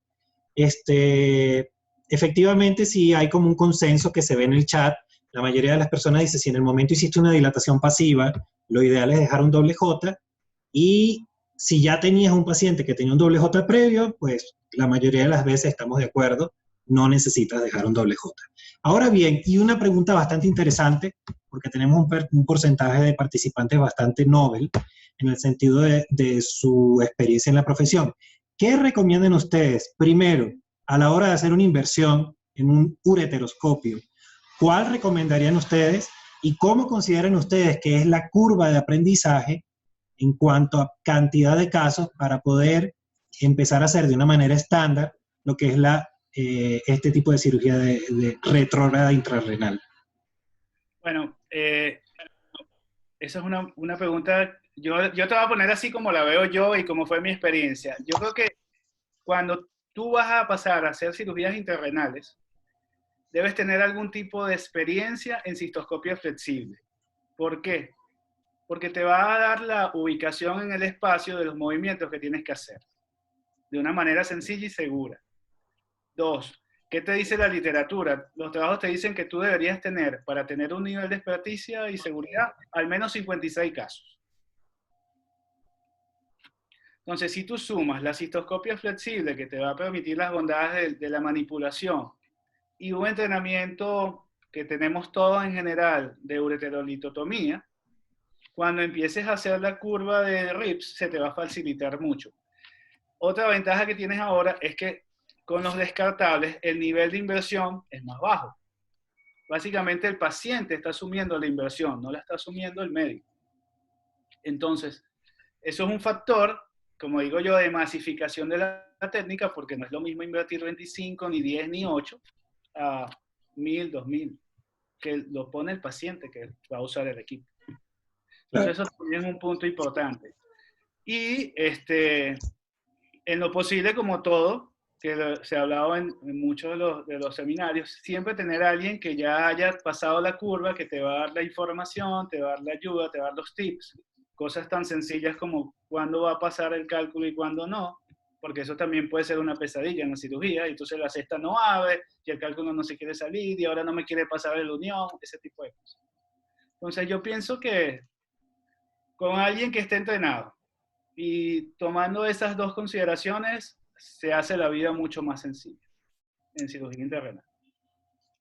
¿Y vos, Arquímedes? Bueno, mira, ya yo me salí del tema de yo comprar porque eso en nuestro país no se aplica. Pero mira, aquí en Chile no se aplica. En líneas generales hay dos cosas, dos grandes cosas. Si hay la posibilidad económica y tú estás en formación, ideal sea descartable. El residente, el que esté utilizando el equipo, nadie tiene estrés, él no tiene estrés, en la clínica no hay estrés. El paciente va a pagar el equipo y la cirugía, y el equipo va a aguantar la cirugía. Así que si después está roto, no hay problema. Si quieres utilizar un equipo reutilizable, que es, para mí, digan lo que digan, es lo que yo utilizo en la actualidad. La visión es increíble, toda la prestación del equipo, es como la cirugía se te facilita muchísimo más, la forma de trabajar.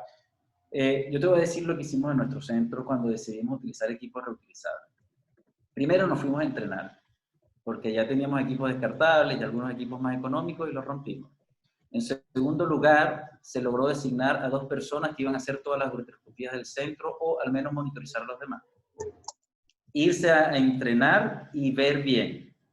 El proceso de esterilización en los reutilizables es fundamental. El equipo lo puede romper el médico, lo puede romper la enfermera, lo puede romper la esterilización, lo puede romper el que lo trae. Entonces nosotros hicimos un diseño para los equipos reutilizables en el cual se verifica el equipo cuando yo lo entregué, le hacen un testeo y está bien. Firman la persona responsable, firma el que lo recibe en esterilización y así tú sabes y le das responsabilidad a quién para que trate el equipo con cuidado. Entonces es muy complejo. ¿Eh? Yo te puedo decir que acá en Chile nosotros casi somos el único centro que tenemos equipos reutilizables. La mayoría tiene equipos descartables para que se pueda masificar más y para que no haya riesgo de que se rompa el equipo, porque cuando tú compras un equipo reutilizable tienes que comprar la torre, si es digital. Si es un equipo que es óptico, tú le colocas la cámara sobre el equipo, ¿bien? Pero los equipos de fibra óptica se rompen en cualquier nivel, se va rompiendo la fibra, en fin. Entonces mi recomendación, si están partiendo, es que partan con equipos reutilizables. Si tienen la suficiente experiencia, tienen un buen centro, tienen el poder económico, que compren el mejor equipo, que tenga la capacidad de hacer contrastes de luz para diagnósticos de tumores uroteliales, en fin. Pero inicialmente yo me inclinaría porque en un centro, si están iniciando, utilicen descartable, hagan su curva de aprendizaje y una vez que estén entrenados, si consideran que, porque la ventaja del reutilizable es que le disminuyes el costo al paciente y que tiene una mejor calidad de imagen, ¿ya? Pero con un costo si se te rompe. El promedio de utilización es de 40 casos en un cirujano experimentado. Nosotros tenemos la ventaja, tenemos varios equipos, por lo menos 2 equipos que tienen más de 150 casos, y el equipo todavía está ahí, con alguna reparación, pero porque lo usamos siempre los mismos, y si lo va a operar otro doctor, está conmigo, o con el doctor Silva, que es en nuestra unidad los que lo ocupamos. Esa es mi sugerencia. Muy bien, otro dato aquí mientras voy a decir algo. Sí nos gustaría que ambos coloquen en el chat su correo electrónico, sobre todo Kimo, porque en el caso tuyo te van a escribir para solicitarte información respecto al curso que se hace 4 veces al año allá en Indisa con la gente de Cook. Además de esto, se crea como un poco de polémica porque obviamente todo el que pone catéteres WJ siente que está como más, en cierta forma tranquilo por el hecho de que dejas un catéter WJ, te haya salido bien o te haya salido mediana o aceptablemente bien. Pero entonces, podemos definir si un paciente no tuvo pre-stent, dejo WJ porque dilaté. Si el paciente tuvo pre-stent, es decir, un catéter WJ previo, y saco la totalidad de la carga litiásica, ya sea un cálculo pequeño o algo por el estilo, no dejo, puede que no deje catéter WJ. Y en ese caso que tuvo el catéter antes, lo dejaría nuevamente solo si quedaran fragmentos. ¿Qué opinión al final? Bueno, no solamente los fragmentos, también que veas algún tipo de lesión ureteral. Eso es importante también, que cuando, como dijo también Arquímedes, que cuando estés saliendo veas también que el uréter sea un uréter que no tenga mucha peristalsis, que lo ves muy pálido. que veas que la entrada también, el meato ureteral no es un meato ureteral muy complaciente, porque a lo mejor el ureter te ve muy bien, y el meato ureteral es sumamente puntiagudo, que tú dices, bueno, si me hace un edema, me hace un cólico. Eso también, o sea, hay que ver varias cosas. Mira, No sé. mi postura es así tal cual. Paciente WJ previo, usualmente altísima la probabilidad, y se lo digo al paciente que no le dejo WJ, paciente que se va sin WJ, le coloco WJ sí o sí. Yo te voy a hacer una mención, y me sorprendió muchísimo, uno siempre está haciendo que para ir a la IUA y publicar, tienes que hacer un estudio que es complejo, que Latinoamérica, uno de los papers que ganó premio en Chicago, ahora en 2019, fue sencillamente el demostrar que para el paciente el éxito de la cirugía de litiasis era quedar sin dolor por sobre si quedaba con cálculo. ¿Qué significa eso? Si al paciente le quedó un fragmento de cálculo y no tiene dolor, el doctor es lo máximo. Si el paciente quedó sin cálculo y reingresa o tiene dolor, es la peor experiencia para el paciente porque ya fue llevado a pabellón. Cuando nosotros tenemos la experiencia de que vuelve un paciente a la urgencia por cólico renal, que tú lo dejaste libre, que la cirugía fue maravillosa y que ese paciente después no te quiere ver más nunca porque reingresó por cólico, le tuviste que hacer un escáner y demostrarle que no tiene cálculo y además el paciente sigue con dolor y lo llevas a pabellón, nosotros decidimos dejar WJ de forma estandarizada en ese grupo de pacientes. Esa es nuestra postura. Muy bien.